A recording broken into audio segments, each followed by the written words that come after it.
Praise lord, welcome to the channel. ఆయన Jesus దేవుని మహాకృపను బట్టి అందరూ క్షేమంగా ఉన్నారని ఆశిస్తూ ఉన్నాను. ఈ దినం దేవుని వాక్యం ఆదికాండం 17వ అధ్యాయం 15వ వచనం. మరియు దేవుడు, నీ భార్య అయిన శారయి పేరు శారయి అనవద్దు, ఏలైనగా ఆమె పేరు శారా. ఈ దినం మనం అబ్రహాం గారి యొక్క జీవితం నుండి మరొక విషయాన్ని ధ్యానించబోతా ఉన్నాం. అదేమనగా, మనం క్రైస్తవులంగా పిలువబడుతున్న మనందరము దేవునికి లోబడుతూ ఉంటాం, విశ్వాసంగా ఉంటాం, నమ్మకంగా ఉంటాం దేవునికి. దానివల్ల మనకి యూజ్ ఏంటి అని మనకు అందరికీ ఒక ప్రశ్న వస్తూ ఉంటుంది. ఆ ప్రశ్నకు దేవుడు ఇది మంది మనకు జవాబు అనుగ్రహిస్తూ ఉన్నాడు. అదేంటంటే, అబ్రహాం గారు దేవునికి విధేయులయ్యారు, దేవునిపై నమ్మకం ఉంచారు, దేవునికి విశ్వాసంగా జీవించారు. కనుక ఆయన ఎవరైతే ప్రియంగా ఇష్టపడుతున్నారో వారిని దేవుడు మారుస్తారు, వారికి ఆశీర్వాదాన్ని దేవుడు అనుగ్రహిస్తాడు.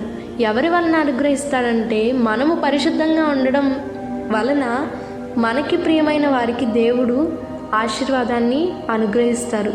అటువంటి ఆశీర్వాదం పొందాలంటే మనము ముందు దేవునికి విధేయులుగా జీవించాలి. ఆ విధంగా అబ్రహాం గారు జీవించారు కనుకనే శారా గారు ఆశీర్వదించబడ్డారు. అటువంటిది మనకి దేవుడు అనుగ్రహించునుగాక. ప్రార్థించుకుందాం. మమ్మల్ని మిక్కిలిగా ప్రేమించిన మా ప్రియ పరలోకపు తండ్రి, దేవా, ఈ దినమందు ప్రభా, ఇటు రీతిగా ప్రభా నాయన, నీ మాటలను మేము అర్థం చేసుకోవడానికి మీరు ఇచ్చిన గొప్ప జ్ఞానమును బట్టి మీకే వందనాలు తండ్రి.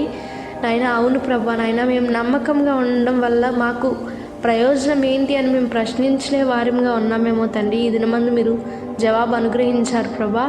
ఆ జవాబు పొందుకోవడానికి మేము ఏ విధంగా నీలో ఎదగాలో ప్రభా, మీరే అటువంటి స్థితిని మాకు అనుగ్రహించండి ప్రభా. మీరే జ్ఞానం అనుగ్రహించి నడిపించమని మమ్మల్ని మీ చేతులకు అప్పగించుకుంటూ ఈ ప్రార్థనను నజరేయుడును మా ప్రభువును రక్షకుడైన యేసు క్రీస్తు నామం పేరిట అడిగి వేడుకొని పొంది ఉన్నాము తండ్రి.